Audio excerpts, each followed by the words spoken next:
Hello students, welcome to the Inspire Academics. I am Siddharth Vaskar and today I am discussing about the how do organisms reproduce. तो आज मैं discuss करने वाला हूँ क्या how do organisms reproduce. तो last class में हमने कहाँ पे फिनिश किया था? लास्ट क्लास में किया था हमने आर्टिफिशियल वेजिटेटिव प्रोपोगेशन, या फिर हम बोल सकते हैं क्या वेजिटेटिव प्रोपोगेशन के जो टाइप्स थे उनको हमने कर लिया था। ओके, तो कटिंग के थ्रू या ग्राफ्टिंग के थ्रू हम लोगों ने किया था। तो अब इसके जो एडवांटेजेस थे वो हमारे लास्ट क्लास में पूरे तरह से कंप्लीट नहीं हो पाए थे, तो आज हम इसके जो एडवांटेजेस हैं वो करेंगे फर्दर, उसके बाद हम नेक्स्ट टॉपिक पे जाएंगे। ओके, तो हम देखते हैं क्या कि जो एडवांटेजेस हैं वो सबसे ज्यादा है क्या क्या। जैसे हम लोग आर्टिफिशियल जो वेजिटेटिव प्रोपोगेशन है वो करवा रहे हैं, तो वो फायदा क्या है हमें, है ना, या फिर हम बोल सकते हैं एडवांटेजेस क्या क्या है। तो पहला एडवांटेज ये है, the new plants produced by artificial vegetative propagation will be exactly like the parent plants. तो हम बोल सकते हैं जो पेरेंट प्लांट होगा, जैसे हम एग्जांपल के तौर पे हम ले लें कि अगर ये पेरेंट प्लांट इस टाइप का दिख रहा है, ओके, पेरेंट प्लांट कैसा दिख रहा है, एक बोल सकते हैं हेल्दी दिख रहा है, तो फिर ये जो उसके जो पेरेंट्स से जो डॉटर या फिर हम बोल सकते हैं जो छोटे प्लांट्स उगेंगे तो वो भी एक तरह से हेल्दी होंगे और उनके जैसे ही सेम टू सेम दिखेंगे। बस हो सकता है थोड़ा साइज में चेंज हो, बट बाय द टाइम वो भी चेंज पूरा जो नए डॉटर सेल्स या फिर हम बोल सकते हैं जो डॉटर्स हैं, जो नए प्लांट्स है वो गेन कर लेंगे। ओके, तो इस टाइप से हम बोल सकते हैं क्या कि पहला जो एडवांटेज है वो वेजिटेटिव प्रोपोगेशन का ही है। ओके, सेकंड क्या है, the fruit trees grown from seeds may take many years before they start to bear fruits, but the fruits trees grown from cutting or by grafting starts to bear fruits much earlier। तो हम बोल सकते हैं क्या कि जो जो fruits हैं या फिर हम क्या बोल सकते हैं कि जो फूड प्रोडक्शन है हमारे लिए या फ्रूट का प्रोडक्शन है वो वेजिटेटिव प्रोपोगेशन से अगर हम लगाएंगे, जब प्लांट को हमने रिप्रोड्यूस करवाया तो वेजिटेटिव प्रोपोगेशन के थ्रू हम लोगों ने जब प्लांट को रिप्रोड्यूस करवाते हैं या फिर उसको लगाते हैं तो हम बोल सकते हैं कि जो फ्रूट्स है वो कम टाइम में अच्छे से उगने लगेंगे। अगर हम कंपेयर करें किससे कि सीड जर्मिनेशन के प्रोसेस से, तो सीड जैसे हम करते हैं तो सीड के लिए हम लोग पहले क्या करते हैं, तो सीड ग्रो होता है धीरे धीरे, बट इसमें क्या करते हैं जैसे हमने कटिंग या फिर ग्राफ्टिंग किया तो उस प्रोसेस में हम उसकी जो डाल है या फिर हम बोल सकते हैं जो स्टेम है उसको जो सीधा लगा रहे हैं, तो उस कंडीशन में क्या होता है कि वो जो ग्रोथ हो रही है प्लांट की तो वो जल्दी फास्ट होती है ना। तो इस फास्ट ग्रोथ की वजह से जो फ्रूट्स हैं वो भी उसमें जल्दी आने लगते हैं। अब थर्ड क्या है हमारे पास advantage, the plants grown by vegetative propagation usually needs less attention in their early year than the plant grown from seeds. तो हम बोल सकते हैं जैसे स्टार्टिंग में हम लोग जब सीड लगाते हैं, जैसे सीड हमने लगाया है ना, तो सीड हम जब लगाते हैं तो सीड को हमें वाटर देना पड़ता है और उसके लिए हम लोगों को मिट्टी का भी ध्यान रखना होता है, अच्छी न्यूट्रिशियस सॉइल होना चाहिए उसके आसपास।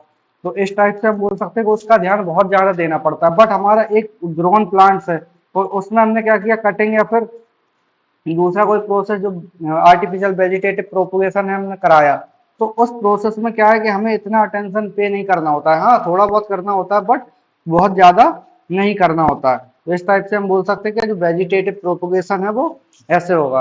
ओके, या फिर जो एडवांटेजेस है वो इस टाइप से हम बोल सकते हैं। ओके, तो हम लोग बोल सकते हैं क्या कि स्टार्टिंग जो टाइम होता है जो प्लांट का उगने का टाइम होता है तो उस टाइम पे ये कम टाइम लेते हैं। ओके, वेजिटेटिव प्रोपोगेशन से जो प्लांट उगते हैं वो कम टाइम लेते हैं एज यूजुअल टू जो सीड जर्मिनेशन हम करवाते हैं उनसे।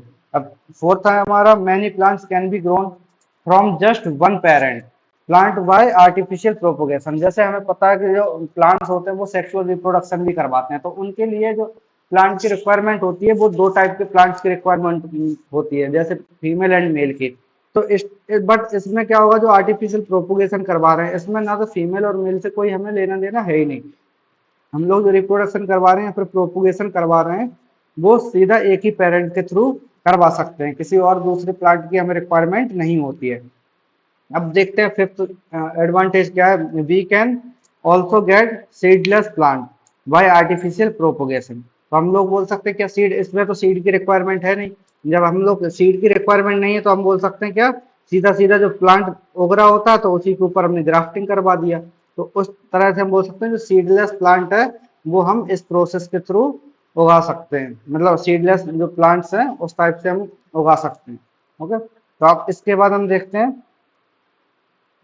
और एक एडवांटेज और जैसे सीडलेस प्लांट का मीनिंग क्या हुआ कि जो प्लांट्स में सीड नहीं आ रहे हैं तो वो प्लांट्स को भी हम आर्टिफिशियल प्रोपोगेशन के थ्रू उगा सकते हैं। ओके, अब इसके बाद आता है एक और प्रोसेस जिसे हम बोलते हैं टिश्यू कल्चर।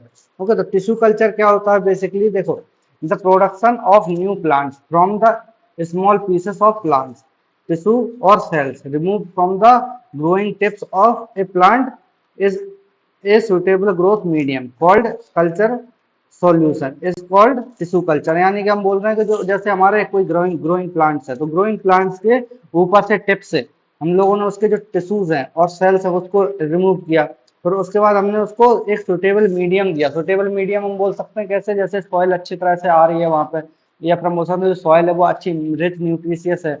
दूसरा हम बोल सकते हैं उसमें वाटर का कंटेंट भी अच्छा है। तो इस टाइप से हमने उसको ग्रोथ के लिए सुटेबल ग्रोथ मीडियम दे दिया।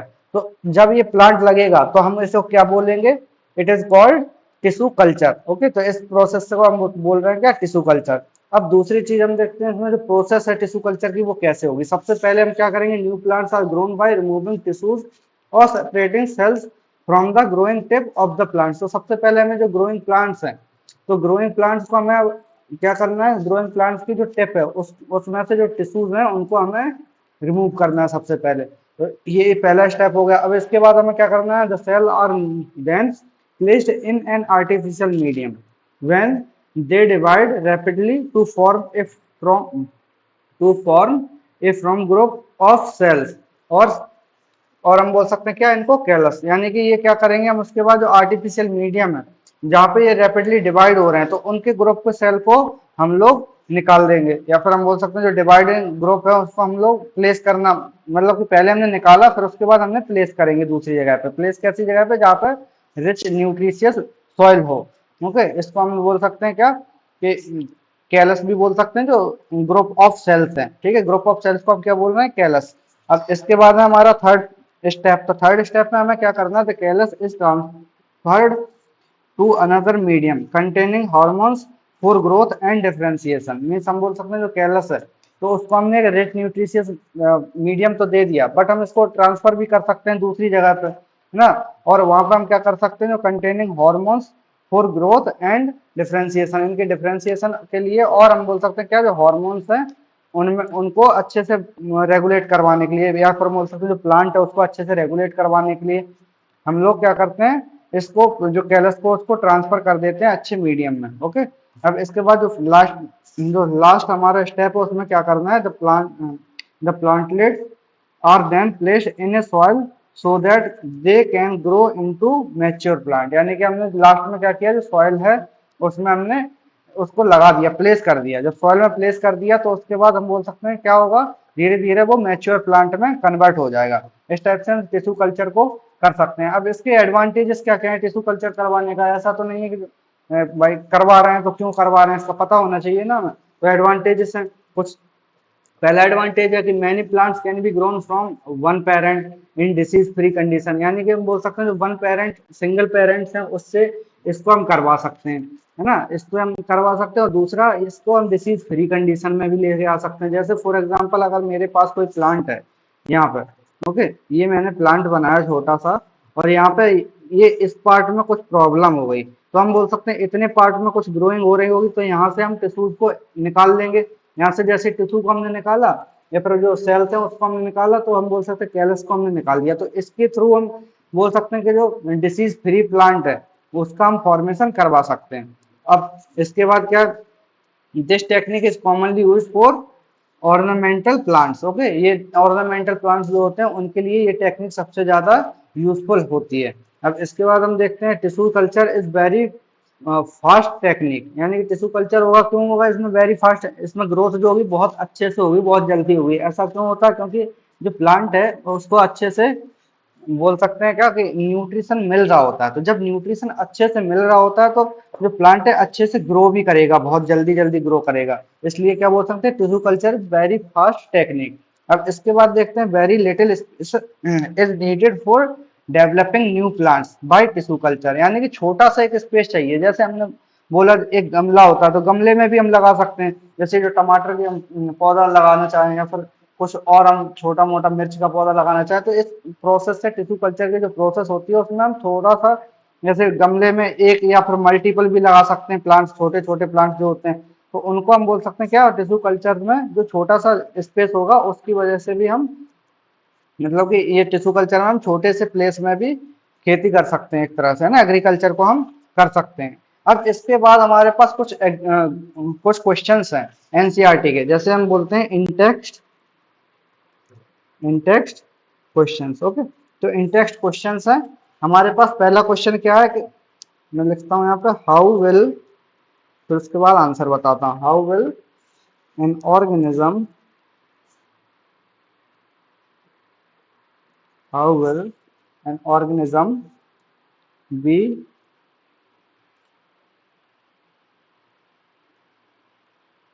benefited if it reproduce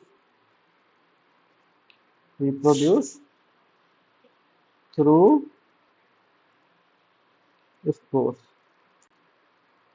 okay, तो ये क्वेश्चन है हमारे पास इन टेक्स्ट क्वेश्चन में। तो how will an organism will benefited if it reproduce through spore. तो इसके जो एडवांटेजेस होंगे मतलब स्पोर फॉर्मेशन से, तो स्पोर फॉर्मेशन के लिए हमने सबसे पहले ये ऑलरेडी हमने पढ़ रखा है कि स्पोर फॉर्मेशन होता क्या है या फिर स्पोर फॉर्मेशन कैसे होता है ना। तो हम लोगों ने इसके एडवांटेजेस आज देखने के, इसके एडवांटेजेस क्या होंगे। तो आंसर में सबसे पहले होगा, पहला आंसर बोल सकता हूँ क्या, कि जो स्पोर फॉर्मेशन होगा तो वो एक स्पोर एंजाइम के अंदर बनता है। तो हम बोल सकते हैं जो large number of spores are produced in one spore enzyme.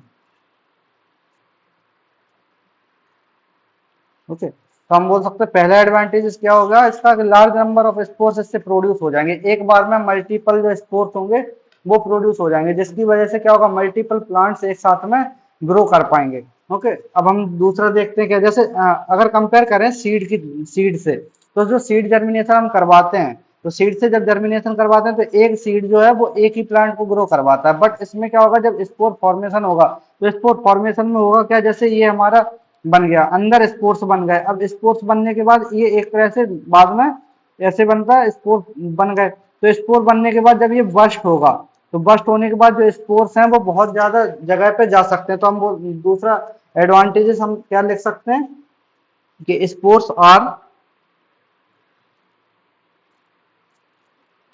Distributed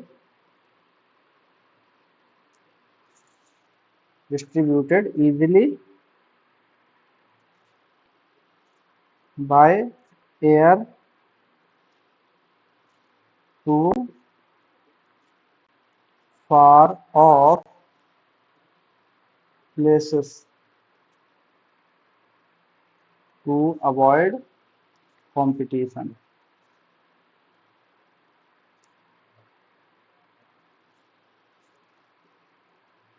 to avoid competition at one place। Okay, तो इस टाइप से हम बोल सकते हैं क्या कि जो अब कंपटीशन अवॉइड हो जाएगा। जैसे ये स्पोर क्या हुआ, बस्ट हुए, यहाँ से स्पोर जो स्पोर एंजियम होता है वो बस्ट होगा।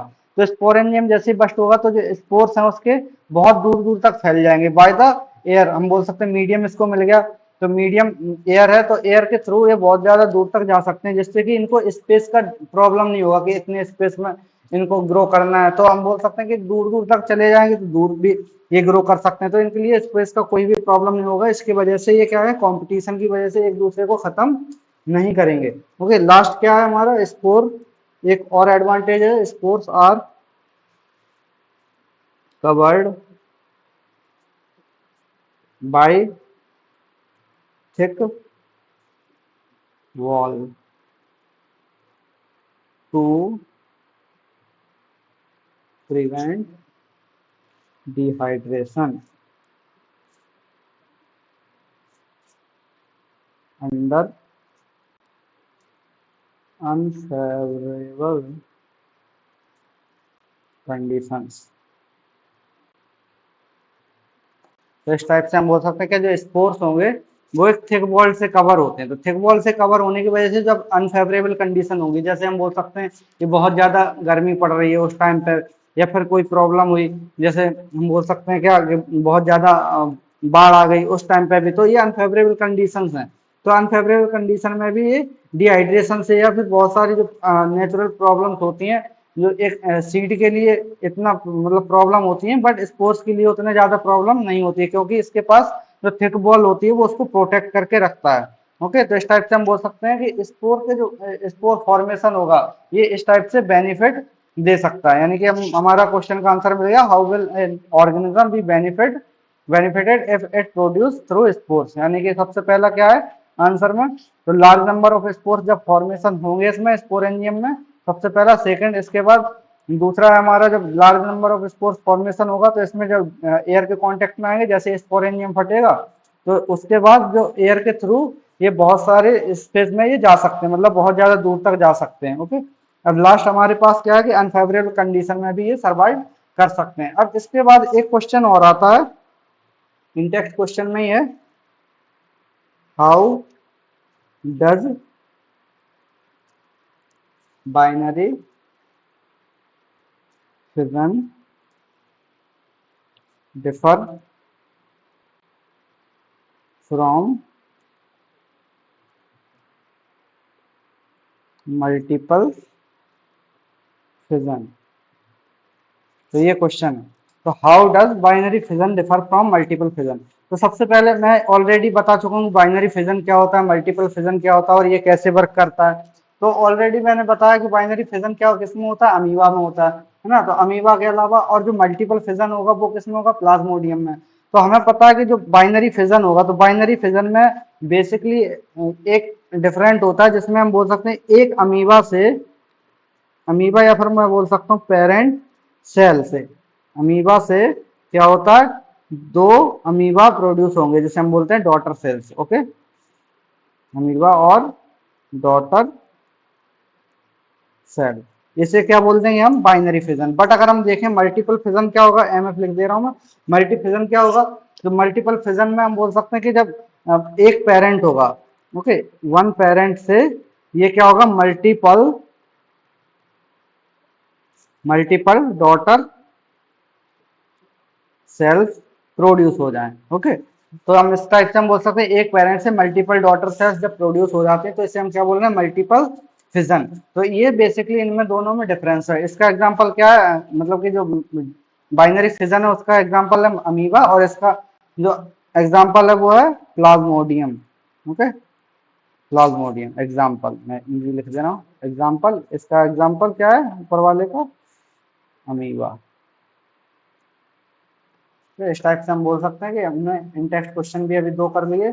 इसके बाद एक क्वेश्चन और है, can you think of reason why more complex organisms can not give rise to new individual through regeneration. जैसे एग्जाम मैं क्वेश्चन पूछ रहा हूँ, ये आपको कमेंट सेक्शन में बताना है। Okay,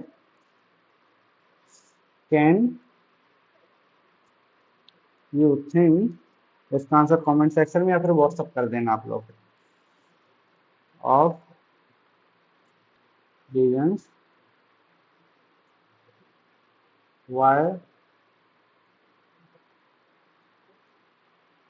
more complex organism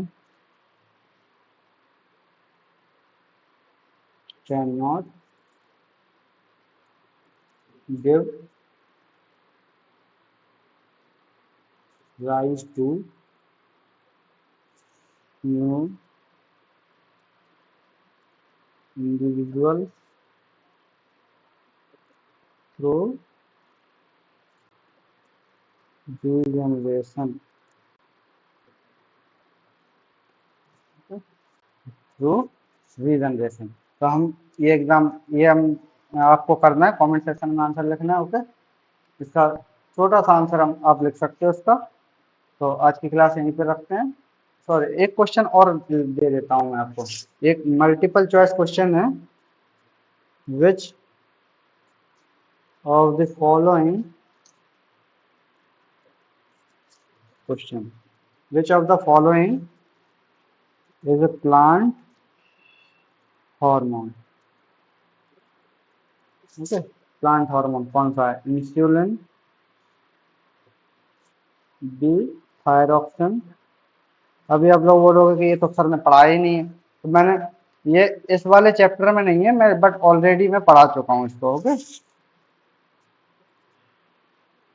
oestrogen, D is cytokinin.